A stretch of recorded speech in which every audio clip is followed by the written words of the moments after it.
Today is December the 19th, day 353 of our She Reads Truth series, The Bible in 1 Year. Today we will be reading Zechariah chapters 13 and 14 and Revelation chapter 12. Zechariah chapter 13. On that day there shall be a fountain opened for the house of David and the inhabitants of Jerusalem, to cleanse them from sin and uncleanness. And on that day, declares the Lord of hosts, I will cut off the names of the idols from the land, so that they shall be remembered no more. And also I will remove from the land the prophets and the spirit of uncleanness.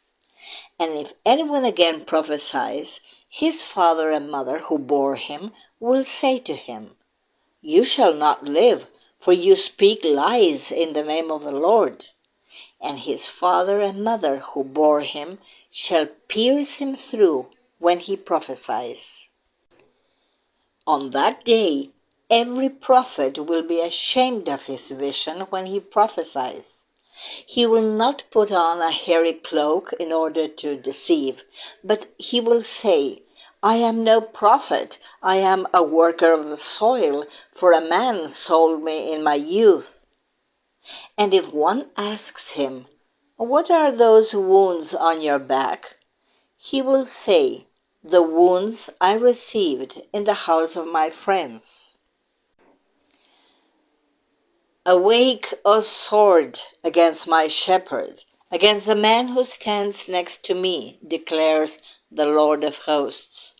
Strike the shepherd, and the sheep will be scattered. I will turn my hand against the little one. In the whole land, declares the Lord, 2/3 shall be cut off and perish, and 1/3 shall be left alive. And I will put this third into the fire, and refine them as one refines silver, and test them as gold is tested. They will call upon my name, and I will answer them. I will say, They are my people, and they will say, The Lord is my God. Zechariah chapter 14. Behold, a day is coming for the Lord, when the spoil taken from you will be divided in your midst. For I will gather all the nations against Jerusalem to battle. And the city shall be taken, and the houses plundered, and the women raped. Half of the city shall go out into exile, but the rest of the people shall not be cut off from the city. Then the Lord will go out and fight against those nations as when he fights on a day of battle. On that day his feet shall stand on the Mount of Olives that lies before Jerusalem on the east, and the Mount of Olives shall be split in two from east to west by a very wide valley, so that one half of the mount shall move northward and the other half southward. And you shall flee to the valley of my mountains, for the valley of the mountains shall reach to Azal. And you shall flee as you fled from the earthquake in the days of Uzziah, king of Judah. Then the Lord my God will come, and all the holy ones with him. On that day there shall be no light, cold, or frost, and there shall be a unique day, which is known to the Lord, neither day nor night, but at evening time there shall be light. On that day living waters shall flow out from Jerusalem, half of them to the eastern sea, and half of them to the western sea. It shall continue in summer as in winter. And the Lord will be king over all the earth. On that day the Lord will be one, and his name one. The whole land shall be turned into a plain, from Geba to Rimmon, south of Jerusalem. But Jerusalem shall remain aloft on its site, from the gate of Benjamin to the place of the former gate, to the corner gate, and from the tower of Hananel to the king's winepresses. And it shall be inhabited, for there shall never again be a decree of utter destruction. Jerusalem shall dwell in security. And this shall be the plague with which the Lord will strike all the peoples that wage war against Jerusalem. Their flesh will rot while they are still standing on their feet. Their eyes will rot in their sockets, and their tongues will rot in their mouths. And on that day a great panic from the Lord shall fall on them, so that each will seize the hand of another, and the hand of the one will be raised against the hand of the other.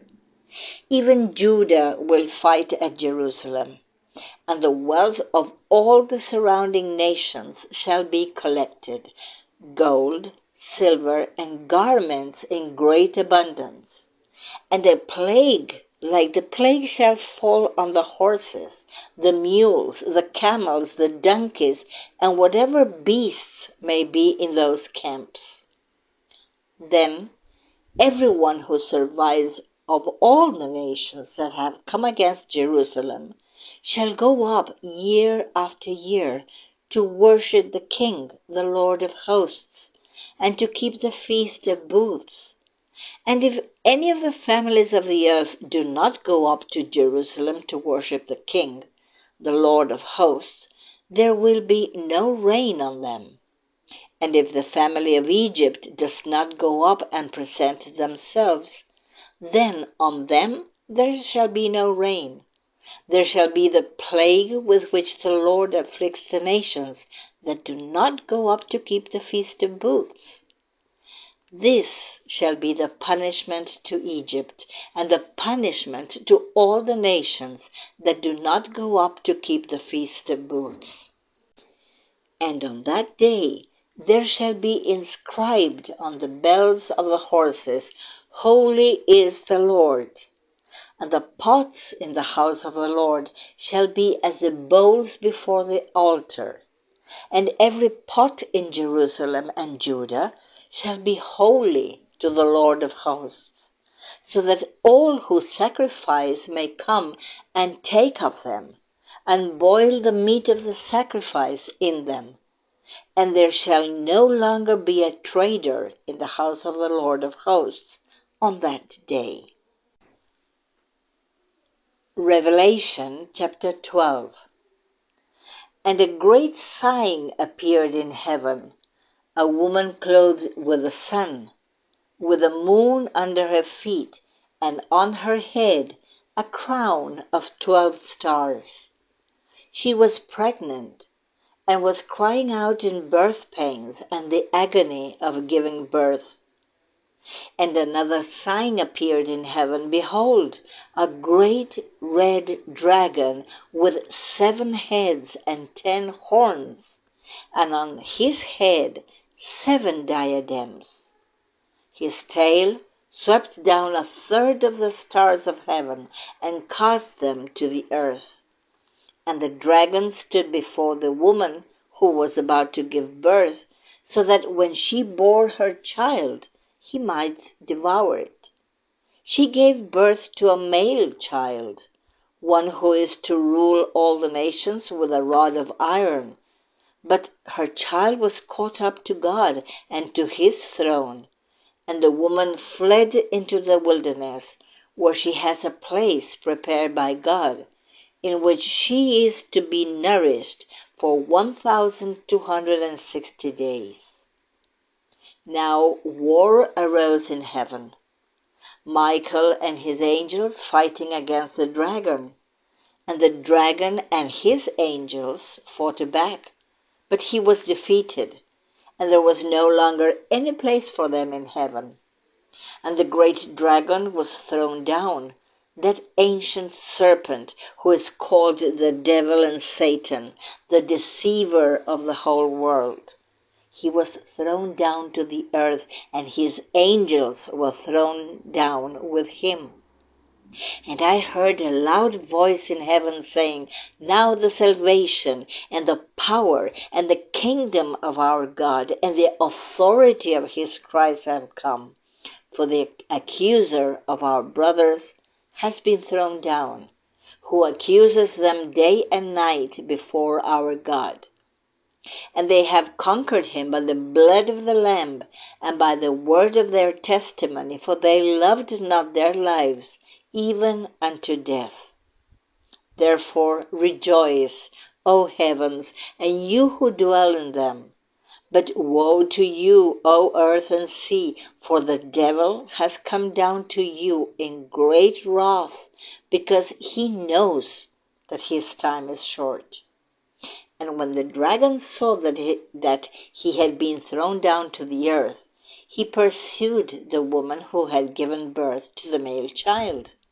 But the woman was given the 2 wings of the great eagle, so that she might fly from the serpent into the wilderness, to the place where she is to be nourished for a time and times and half a time. The serpent poured water like a river out of his mouth after the woman, to sweep her away with a flood. But the earth came to the help of the woman, and the earth opened its mouth and swallowed the river that the dragon had poured from his mouth. Then the dragon became furious with the woman and went off to make war on the rest of her offspring, on those who keep the commandments of God and hold to the testimony of Jesus. And he stood on the sand of the sea.